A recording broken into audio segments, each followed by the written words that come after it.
एक ऐसी खबर से करने जा रहे हैं जो आज आपको दहला देगी।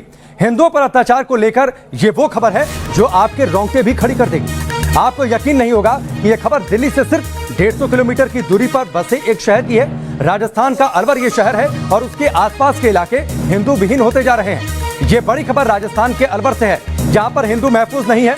न्यूज नेशन की बड़ी पड़ताल में यह सच सामने आया है और यह सच आज आपको दिल और दिमाग खोलकर देखना चाहिए, सुनना चाहिए और समझना चाहिए और इसके खिलाफ आवाज भी उठानी चाहिए। अलवर में हिंदू बच्चियों के साथ घिनौनी हरकतें लगातार बढ़ती जा रही हैं। कई मंदिरों पर कब्जा वहां पर किया गया है, मस्जिदें बना दी गई हैं, धर्म नहीं बदलने पर लोगों की हत्याएं की गई हैं, आरती और घंटी बजाने पर मंदिरों पर हमले किए गए हैं। यानी मंदिरों में आरती करना और घंटियां बजाना पूजा पाठ के दौरान एक तरह से पाबंदी जैसी स्थिति कई गांवों में हिंदू आबादी ना के बराबर रह गई है। 3 तस्वीरें आपकी टेलीविजन स्क्रीन पर है। मंदिरों पर कब्जा किया गया है, आरती अगर वहां पर की जाती है, अगर घंटियां बजाई जाती हैं, अगर शंख बजाए जाते हैं, तो ऐसा करने पर मंदिरों पर हमला किया जाता है। वहां पर पूजा पाठ करने की मनाही है। मजबूरी में लोग अपने घर में भगवान की पूजा करते हैं, लेकिन डर और दहशत के साए में। दूसरी तस्वीर है, हिंदू बेटियों पर जुल्म हो रहा है। वो घर से बाहर निकलने पर असुरक्षित महसूस करती हैं कि कब कोई आकर उन्हें छेड़ दे, उनके साथ किसी दुष्कर्म की वारदात को अंजाम दे दे। हिंदू विहीन होते जा रहे हैं ये गांव अलवर और भरतपुर, यानी राजस्थान का जो मेवात का इलाका है। राजस्थान के भरतपुर जिले के भंडारा गांव में 400 साल पुराने शिव मंदिर पर कब्जा कर लिया गया। भंडारा गांव का शिव मंदिर अब इतिहास बन गया है। उसे मस्जिद में मिला लिया गया है और वहां मस्जिद का निर्माण हो रहा है।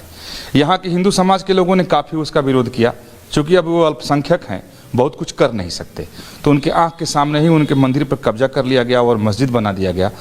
अब ये लोग इतने दुखी हैं, शोक संतप्त हैं कि जो एक मंदिर था वो भी निकल गया हाथ से। यहाँ हिंदू बहुत कम है, 1000 घर से ज़्यादा मेव मुसलमानों का है और उसके मुकाबले हिंदू यहाँ इतने कम है कि अगर प्रतिशत बताई जाए तो 8-10% से ज़्यादा यहाँ हिंदू नहीं हैं।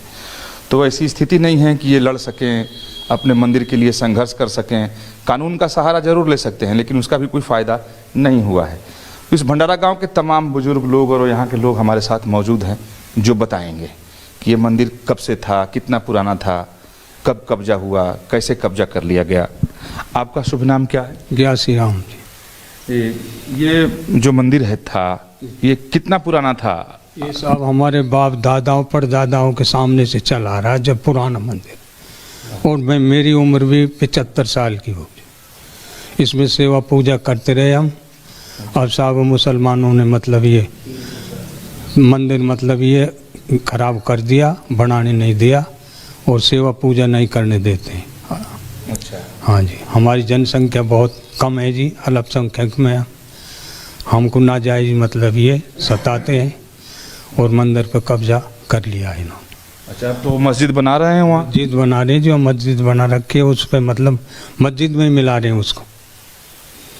अच्छा, मस्जिद में मिला लिया, मैंने देखा कि उसको। जी हाँ, मिला लिया जी।